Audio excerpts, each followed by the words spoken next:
E hoje não vai ser diferente. Eu creio que Deus tem uma palavra para o meu e para o seu coração. Pastora Neulise. A paz do Senhor, amados. Um privilégio muito grande, mais uma vez, poder estar aqui. Eu digo que já ficou tradicional, né?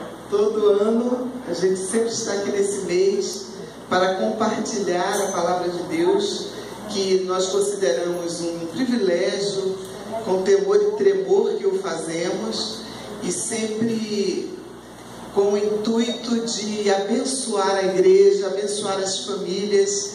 Deus tem nos chamado, a mim, ao meu esposo, também a minha família, meu filho, minha nora, meu netinho, para também estar envolvido nesse ministério, lá na ADMAF, Assembleia de Deus ali em São Cristóvão. Eu e meu esposo lideramos o Ministério de Família de todo o campo. E para nós é um privilégio muito grande, nesse momento, e um desafio. Quem lidera a família sabe disso. Um desafio muito grande, porque os irmãos sabem que nos dias de hoje a família é o foco principal, a grande batalha da igreja hoje é em favor da família, porque a família inclui todos, não é? O homem, a mulher, os filhos, adolescentes, jovens, todos são família. Então a meta do adversário, nós vemos claramente, é afetar a família.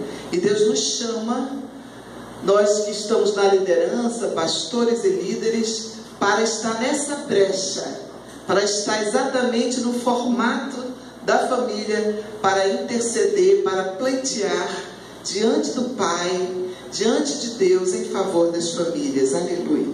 Então é um privilégio que nós podemos, nesta tarde, estar convosco. Acabamos de chegar, eu e meu esposo, chegamos a umas 3 horas, 2h30 para 3 horas, de Quissamã, onde ontem estivemos também ministrando para famílias, seminário para casais, e estamos aqui ainda sob o impacto daquilo que o Senhor trouxe para aquele lugar, para aqueles casais ali. E não é diferente hoje o que o Senhor tem para nós. Amados, eu quero compartilhar uma coisa com vocês. Outras vezes que nós estamos aqui, já temos falado isso, mas mais uma vez. O Senhor tem colocado verdadeiramente, que o Senhor coloca sobre aqueles que Ele chama, alguns, digamos assim, é como se fosse uma causa para nós estarmos pleiteando em favor daquela causa, para que a nossa vida seja em função daquilo ali, porque nós não passamos nessa terra simplesmente passando. Todos nós, eu sempre digo isso, em todo lugar que eu vou, já devo ter dito aqui, todos nós nascemos com um propósito para a nossa vida. E hoje eu entendo que um dos propósitos de Deus para a minha vida, pelo menos nessa fase, a longo prazo da minha vida, é pleitear a causa da família e proteger a criança, que tem sido a maior vítima dos nossos dias, a nossa criança e o nosso adolescente, já alcançando os nossos jovens. E a palavra que Deus tem pesado no meu coração, porque o profeta sente um peso, e é debaixo daquele peso, daquela, digamos assim, daquele jugo, que na realidade é um jugo no sentido que a igreja entende, amém? O que eu quero dizer, um jugo para que a gente possa carregar, para que a gente possa pleitear esta causa, batalhar nesta causa. E tem sido esta causa, com paixão, que eu faço esse trabalho. Eu queria convidar a igreja, dentro do tema que me foi solicitado: está a tua casa, já a tua família, na arca? É uma pergunta. E dentro deste tema eu queria te convidar para abrir, não sei se conseguiram o PowerPoint, né? A mensagem, para nos ajudar um pouquinho. Gênesis capítulo 6, vou ler em dois trechos. A palavra que o Senhor me deu, ela é em 2 momentos. O primeiro em Gênesis capítulo 6, versículos 11, 12, 18 Depois capítulo 7, versículo 1, 5 e 7. E depois eu queria abrir com vocês, quero que todos, que seja possível, abram em 2 Reis, capítulo 11. Primeiro Gênesis, capítulo 6, diz assim, versículo 11, inicia assim: a terra, porém, estava corrompida diante da face de Deus, e encheu-se a terra de violência. E viu Deus a terra, e eis que estava corrompida, porque toda a carne havia corrompido o seu caminho sobre a terra. Versículo 18: mas contigo, o Senhor falando com Noé, mas contigo estabelecerei o meu pacto, ou a minha aliança, em outra versão, e entrarás na arca, tu e os teus filhos, e a tua mulher, e as mulheres dos teus filhos contigo. E no capítulo 7, versículo 1 diz: depois disse o Senhor a Noé: entra tu e toda a tua casa na arca, porque te hei visto justo diante de mim nesta geração. De todo 5. E fez Noé conforme tudo que o Senhor lhe ordenara. Versículo 7. E entrou Noé e seus filhos e sua mulher e as mulheres de seus filhos com ele na arca, por causa das águas do dilúvio. Amém? 2 Reis, capítulo 11.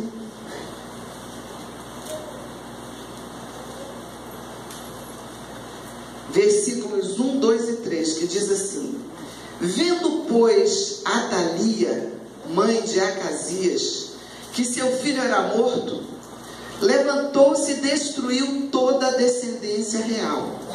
Mas Joseba, filha do rei Jeorão, irmã de Acasias, tomou a Joás, filho de Acasias, e o furtou dentre os filhos do rei, aos quais matavam, e o pôs a ele e a sua ama na recâmara, e o escondeu de Atalia, e assim não o mataram. E Jeoseba o teve escondido na casa do Senhor 6 anos, e Atalia reinava sobre a terra. Amém, queridos? Vocês podem se assentar. Aleluia. Amados, esse texto que eu li sobre Noé, ele nos mostra um contexto, digamos assim, um ambiente completamente desprezado por Deus. Deus estava, quem conhece a história, não vou me aprofundar muito, mas quem conhece a história sabe que aquele povo, como diz o texto, estava completamente corrompido. Completamente corrompido.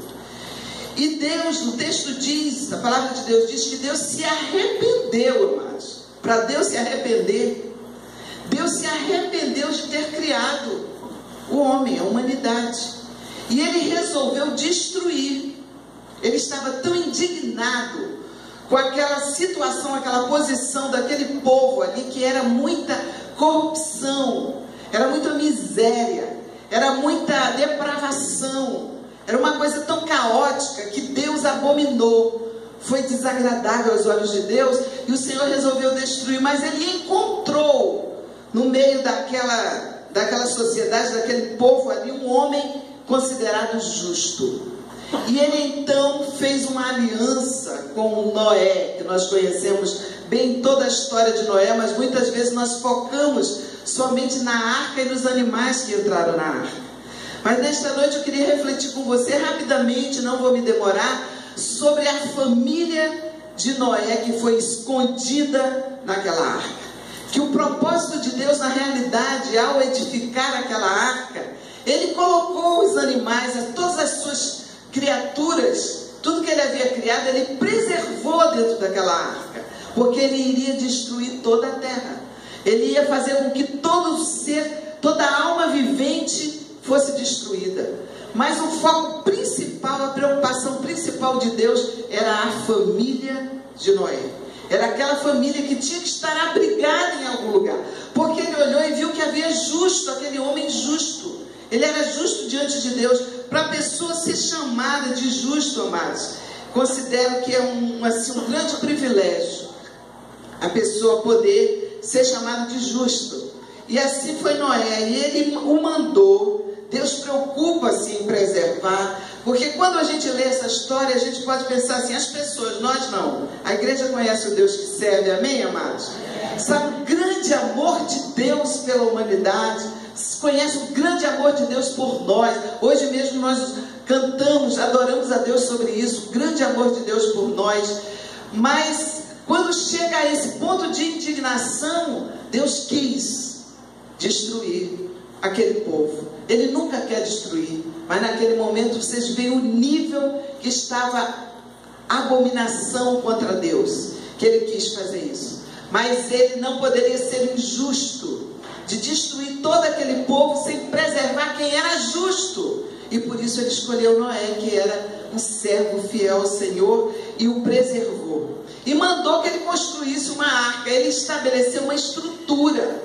O que eu queria compartilhar com você é isso. Ele estabeleceu uma estrutura. Ele não simplesmente, porque o nosso Deus não faz as coisas de forma sem planejar. Ele planejou uma estrutura para poder preservar aquela família. E ele permitiu que Noé ficasse 100 anos construindo aquela arca. Porque ele queria ainda dar oportunidade de salvação para aquela humanidade, aquela população. Você vai dizer, mas 100 anos é demais. Só que naquele tempo as pessoas viviam 700 anos, 600 anos, não é como hoje. Foi nesse processo é que Deus mudou o número de dias do ser humano, que passou por causa disso, por causa da iniquidade, por causa da perversão do homem. Os dias dos homens passou a ser no máximo 120 anos. Está aqui escrito no Gênesis, nesse trecho da palavra de Deus. Mas naquele tempo era assim. Então Noé passou 100 anos, amados, construindo aquela arca, sendo criticado, debochado, questionado, mas ele estava ali, firme, construindo a arca. Essa base, esse contexto que eu estou trazendo, o irmão pode liberar um outro slide. Esse contexto que eu estou trazendo é para mostrar para a igreja que hoje, inclusive profeticamente, nós sabemos, porque foi profetizado na palavra de Deus, que os dias de hoje seriam semelhantes aos dias de Noé. E eu queria que você refletisse, amados, que nós estamos vivendo um tempo precisamente igual ao tempo de Noé. Eu posso até me arriscar que só não é, digamos assim, é pior do que o dia de Noé. A única diferença é que hoje existe, o justo não é um homem, o justo é a igreja. Nós é que somos esse justo, que estamos representado por Noé nesse contexto. Mas nós estamos vivendo exatamente nos dias, isso é profético. A Bíblia diz que o Filho do Homem, quando viesse, quando aparecesse nas nuvens, a sociedade estaria se comportando como nos dias de Noé, casando-se, dando-se em casamento. É como nós vemos hoje, amados. Está assustador o comportamento do ser humano. Está assim, é chocante que nós estamos, eu não sei se vocês estão, talvez os jovens, a geração mais jovem não se choque tanto, porque já veio sendo acostumada a essa perfeição. Mas a igreja está chocada com o comportamento da nossa sociedade nos dias de hoje. Quem não está abismado com o que está acontecendo no Brasil? O nível de corrupção, as coisas estão acontecendo de uma forma, queridos, que as pessoas estão cometendo crimes horríveis e com a maior cara de pau, dizendo, não, eu não fiz. Não, isso não é crime. Negando os seus crimes óbvios, notórios a todos, mas a doença, o encantamento maligno sobre essas pessoas, o espírito do engano, os sofismas que imperam nos nossos dias, fazem com que as pessoas estejam cauterizadas, com mentes cauterizadas, com respeito ao que está acontecendo, a iniquidade que está em toda parte, em toda parte. O único lugar, e isso eu vou falar de uma forma muito, sem nenhuma preocupação em ofender ninguém, amados, mas hoje a arca, o único lugar se chama igreja. Igreja. Você vai ver por quê. Eu vou mais adiante fazer você entender. Como é que nós estamos vivendo? Eu coloquei ali alguma coisa. É uma influência maligna tal que está devastando. E essa influência, ela é facilitada, ela é acentuada, porque as nossas crianças e os nossos adolescentes, os nossos jovens, todos nós, todo mundo, inclusive o mais pequenininho, o bebê, já nasce sentado em cima de um iPad. Eles já sabem, né, com o dedinho já vai rodando. Eu me lembro que há uns anos atrás, uns 3, 4 anos atrás, uma amiga minha, nós estávamos almoçando, e ela tinha aquele celular antigo, aquele do dinossauro ainda, aquele celular antigo, e ela, criança de 1 ano e meio, estava assim sentadinha, enjoada, e ela pegou, deu o celular dela para ele. Aí ele pegou, botou o dedinho assim, e ficou tentando passar. Como o celular era antigo, não era touch, ele pegou o celular e disse: feio, quer não. 1 ano e meio.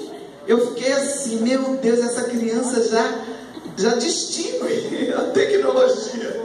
Então nós estamos vivendo em que o acesso às mídias, acesso às informações, estão na mão das nossas crianças.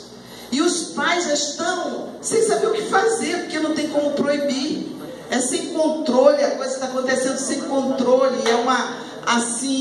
Não há como supervisionar, assim dizem os pais. Não tenho como supervisionar o uso dessa tecnologia, desse instrumento que está nas mãos do meu filho. Mas, na realidade, o que está ocorrendo é uma omissão.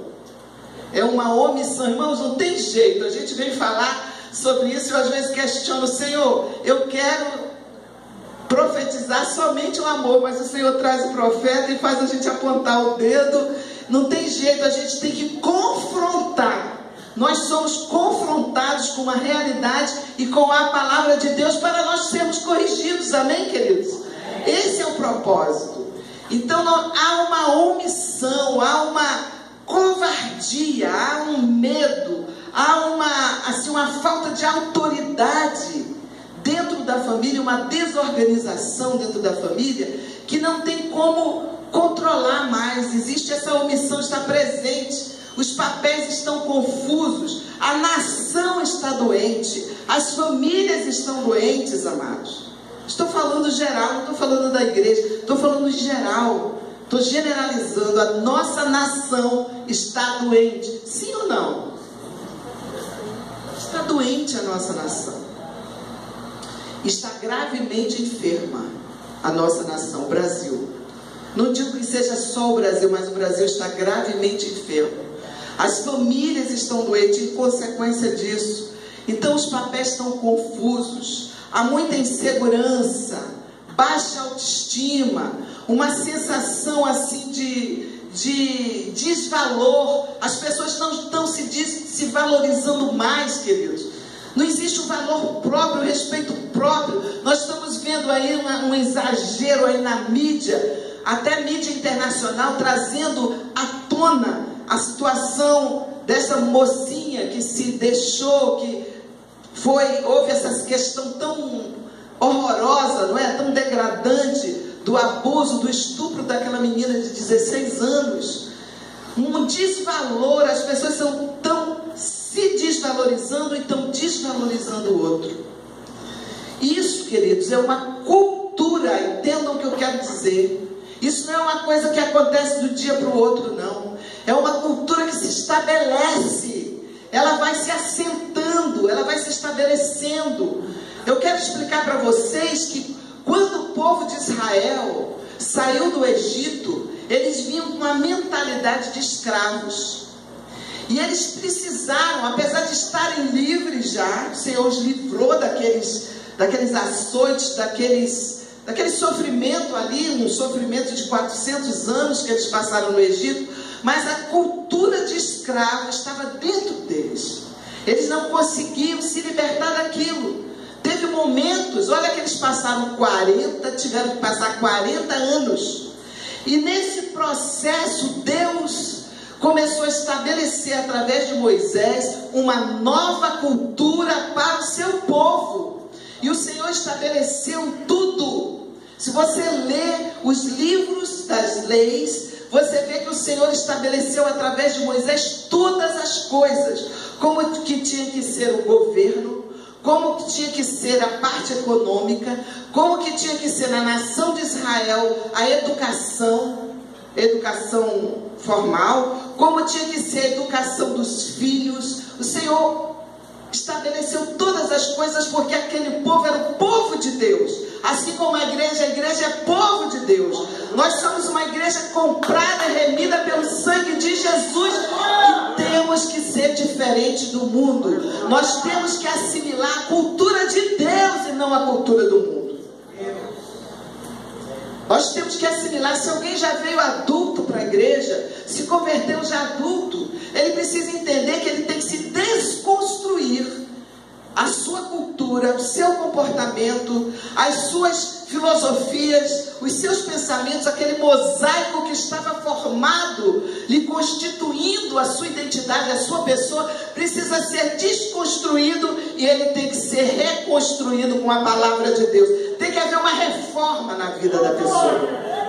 Amados, isso é a realidade. Porque senão a pessoa aceita Cristo, somente aceita a salvação, mas a sua vida, o seu comportamento, a sua família, a sua dinâmica familiar, a sua vida, os seus relacionamentos continuam debaixo daquele manto do pecado. Então tem que haver uma desconstrução e uma reforma. Deus tem falado ao meu coração, amados, que tem que haver uma reforma na forma das famílias educarem os seus filhos. Eu sou muito abordada com a pergunta. A gente lida com mais de 400 famílias no dia a dia. Não é todo dia que eu lido com as 400, mas digo, com 400 famílias, com todos esses problemas que a gente está trazendo, mostrando aqui. E a minha ouvidoria é a seguinte: o que eu faço? Como eu abordo esse tema? Como eu educo meu filho? Como eu atendo essa questão? Porque fugiu da capacidade dos pais, dos líderes dos lares, dos seus pais, que também sofreram uma crise, de o que fazer dentro da sua casa. Então perde controle, perde os seus filhos, é assim que nós estamos. Eu não quero estar aqui falando sozinho, eu quero perguntar se vocês concordam que está acontecendo isso. É um desvalor, uma desvalorização. E isso estava acontecendo ali, no tempo de Noé. Exatamente essa era digamos, o contexto daquela situação quando o Noé vivia.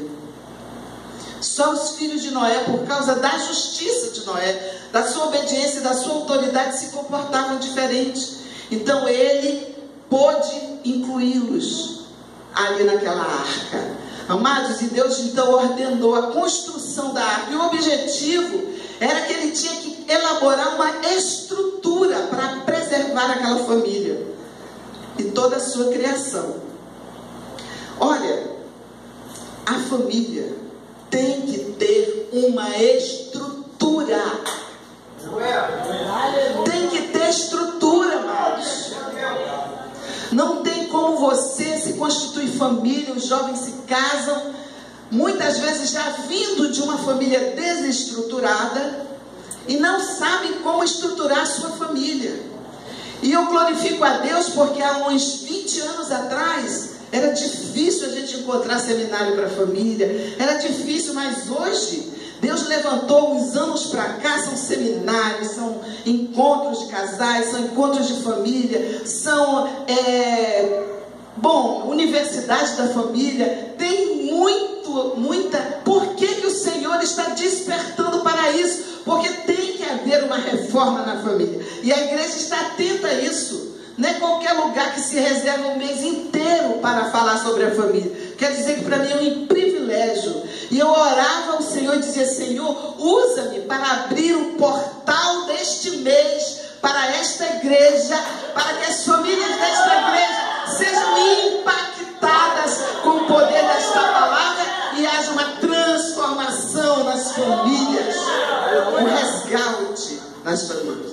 E eu profetizo nesta noite que Deus está abrindo neste mês da família, aleluia, está abrindo as janelas dos céus neste lugar, e aqui vocês serão ministrados durante esse mês, e Deus vai trazer uma mudança, uma reforma, uma transformação, amados, uma estruturação para as famílias desta igreja. Em nome de Jesus eu declaro estas palavras. E ali a família, ela é criada com um propósito. Tem pessoas que não entendem, não têm essa dimensão, essa compreensão. A família, ela é criada com um propósito eterno. O propósito de Deus ao criar a família era eterno.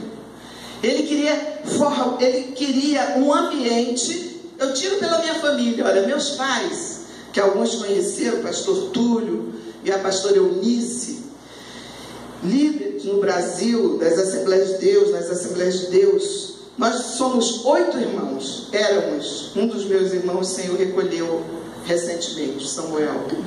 Mas nós éramos 8 irmãos e fomos educados, criados, amados, nesse ambiente, que graças a Deus, meu pai é um homem de Deus, e minha mãe, uma mulher de Deus, nos criou num ambiente, e aquela família, a minha família, permitam-me usar a minha própria referência, a minha família era um ambiente que tinha o objetivo para o qual Deus criou a família.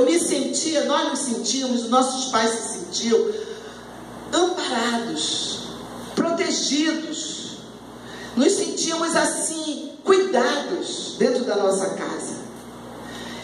Assim é que tem que ser a família. O que ocorre quando a família é assim? O casal é estruturado, eles entendem que existe um relacionamento entre eles, e que esse relacionamento tem que ser de acordo com a palavra de Deus, não é cada um pensando no seu umbigo, na sua própria felicidade, no seu próprio prazer, no seu próprio desfrute, não. É eles saberem que eles constituíram uma família, e como casal, eles têm um propósito na vida deles. Primeiramente, ontem eu ministrava para os casais e dizia, primeiramente, é um absurdo que eu acho um desperdício, casais, amados, que são infelizes. Porque a pessoa casa para viver um grande amor. A pessoa casa para viver plena felicidade. Então é um desperdício as briguinhas, é um desperdício o desentendimento, é um desperdício a falta de maturidade, é um desperdício, a pessoa joga os anos fora e não desfruta a felicidade que o casamento traz para o casal. Porque você merece, eu mereço, nós merecemos ser felizes. Deus nos criou para isso e criou a família e o casamento para isso. Não foi para o casal disputar entre eles, não foi para o casal competir entre eles, não foi para o casal arguir entre eles, mas foi para que houvesse uma unidade. Tanto que o homem foi criado no pó da terra e a mulher não foi criada no pó da terra. Ela saiu de dentro do homem, foi retirada dele, foi formada mulher. E o Senhor disse assim, agora você deixará pai e mãe e unir-se à tua mulher e serão de novo uma só pessoa, uma só carne. Não uma só pessoa, uma só carne. Então de uma unidade ele fez 2 e de 2 ele faz de novo uma unidade. Então o casal tem que ter maturidade, amados, para ver, se quiser. Se optar por ser infeliz, é problema dele. Mas todas as possibilidades são dadas pelo eterno Deus para que a gente possa viver intensamente uma vida feliz. Não é dizer que não tenha problemas, os problemas são superados, os problemas são resolvidos, os problemas são tratados, queridos. Eu não admito pessoas que estão há 10, 15, às vezes 20 anos ou mais, de mal, marido e mulher, um acusando o outro, não perdoa, não há perdão, não há liberação de perdão, de compreensão. O homem, me permito, posso falar? Amém? O homem, na sua forma de pensar, porque a mulher, por natureza, ela é relacional. A mulher, eu não tinha colocado isso aqui no script não, mas o Espírito de Deus está mandando eu falar. A mulher, por natureza, ela é relacional, ela é naturalmente uma pessoa que se relaciona, tem uma capacidade de se relacionar. Primeiro ela leva no ventre um outro ser, ela engravida, está ali se relacionando com outro indivíduo. Depois ela dá a luz, depois ela pega esse bebê de novo, com um toque no corpo, amamenta essa criança, relacionamento aqui, físico até, amamenta essa criança, depois ela educa essa criança, ela está ali educando, ensinando, tal. Então a mulher, por natureza, depois ela abre o seu coração para ser amada, para receber o amor de um homem, para receber essa conquista de um homem. Depois até fisicamente também ela se dispõe a receber essa pessoa dentro dela. Olha só, ela é por natureza relacional. O homem já é diferente. Por isso que eu quero dizer para vocês que existe diferença entre o homem e a mulher. Existe macho e existe fêmea. Essa questão da ideologia do gênero está derrotada e repreendida do meio da igreja em nome de Jesus. Amém, irmãos? Concordo, digam um amém bem alto. É um perceptivo, ele é menos perceptivo do seu redor, e assim vai, não vou me aprofundar.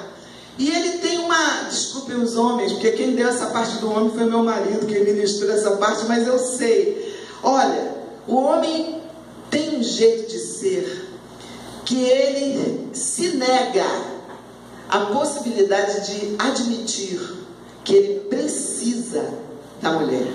Ele precisa do relacionamento.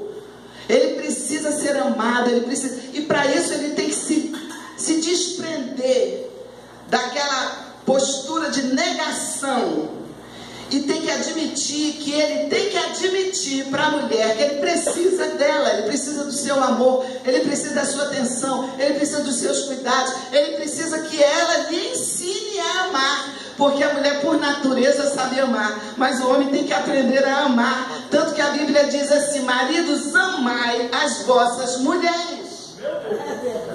Não é verdade? Senão o apóstolo Paulo não ia dizer isso. Amai as vossas mulheres. Não diz mulheres, amai aos vossos maridos, porque a coisa já flui. Mas o marido tem que aprender a amar, porque o amor transcende muita coisa. Então a natureza, o casal, eles têm que entender que eles precisam se relacionar. Ei, você está num relacionamento, um relacionamento sério, muito sério. Relacionamento, você não é só você, nem você mulher é só você, nem você homem é só você. Vocês se tornaram uma só carne. Quantos aplaudem o Senhor por isso? Isso é lindo, amado. Isso é lindo. São 44 anos de casada, nós fizemos em abril. E eu vou dizer para vocês, eu não saberia viver sem o meu marido. Eu fico pensando, como é que seria? Porque a pessoa que eu sou hoje é parte dele. E a pessoa que ele é hoje é parte de mim. E o que acontece com o tempo de casado? A gente fica parecido. Eu pareço com ele, ele parece comigo. Por quê? Porque ele assimilou o meu jeito, eu assimilei o jeito dele. Tem que ser assim, irmãos. Nós temos tem que haver essa interação, tem que haver essa troca, para que os dois sejam um. Não é só no relacionamento sexual, mas haver uma intimidade entre o casal. Quando isso ocorre, o casal fica estruturado. para poder dar prosseguimento ao propósito de Deus, que é constituir a sua família. Constituir a sua família, porque sim, a família é para amparar, para cuidar, mas a família também, o casal foi instituído dessa forma que Deus instituiu, para que eles pudessem formar outro indivíduo, para que eles pudessem estruturar outro indivíduo que vai dar continuidade. Pensem comigo, é algo lindo, algo tremendo a forma como Deus fez as coisas. E o que está acontecendo? Na família pós-moderna que eu coloquei ali, a família de hoje, não é nem moderna, é ultramoderna, pós-moderna.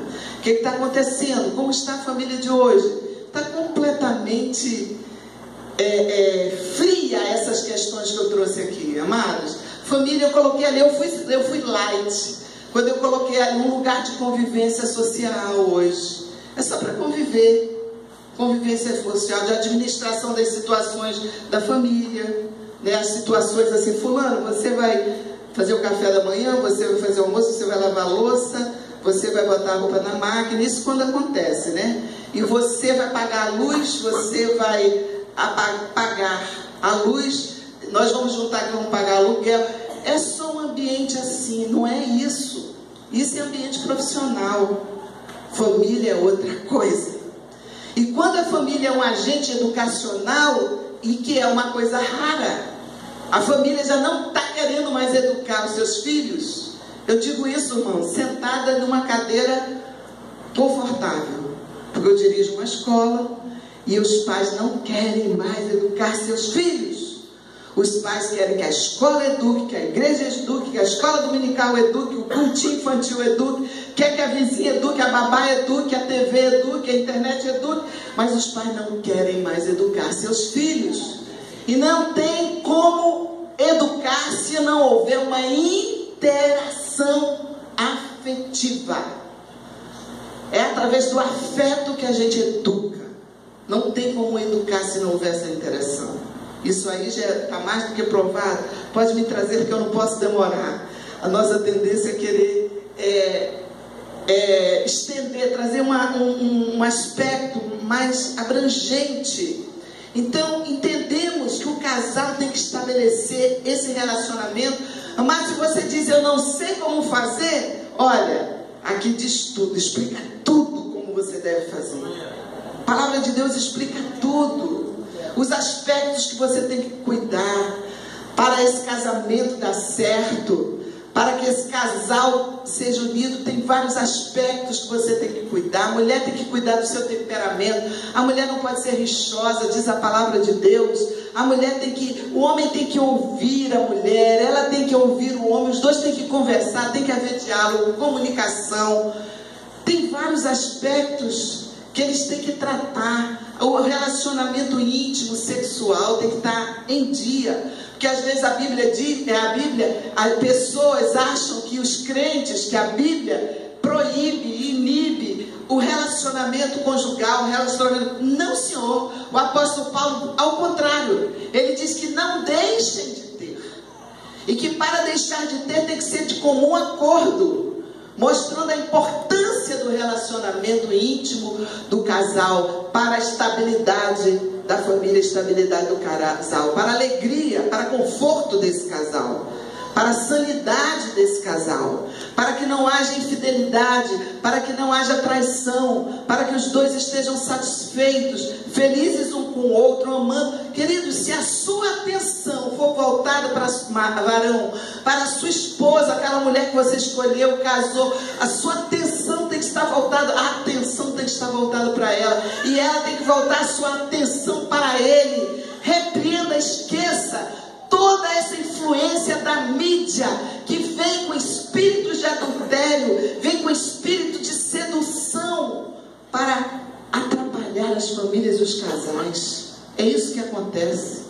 Você não permita que isso entre